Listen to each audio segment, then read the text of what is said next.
Entre la première et la deuxième vague de la pandémie, les lits d'hôpitaux ont continué à être fermés.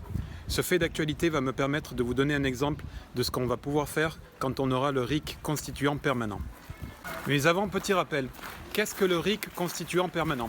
Donc le RIC, c'est le référendum d'initiative citoyenne que tout le monde connaît parce qu'il a été popularisé par les Gilets jaunes. Constituant, ça veut dire que c'est au niveau de la Constitution que les Français vont pouvoir agir. Et permanent, ça veut dire qu'on peut agir à tout moment, dès qu'on s'aperçoit qu'il faut changer quelque chose dans la Constitution, tout simplement. Exemple d'article qu'on pourrait rajouter à la Constitution, c'est la révocabilité des élus. C'est-à-dire que quand il y a une majorité de Français qui considèrent qu'ils ont pris des décisions contraires à l'intérêt général, on peut déclencher leur révocabilité, leur révocation. Et donc, dans l'exemple qui nous occupe, si une majorité de Français décide que fermer les lits d'hôpitaux entre deux vagues de la pandémie est contraire à l'intérêt général, on pourrait donc déclencher leur révocation. Ceci n'est qu'un exemple et le MCP n'a pas vocation à dire ce qu'il faudra faire pour changer la Constitution.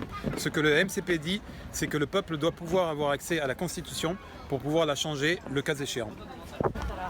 Pour que l'idée d'un RIC constituant permanent fasse son chemin, on a besoin du nombre. Donc allez vous inscrire sur le site du MCP pour faire partie du maillage. La démocratie a besoin de vous.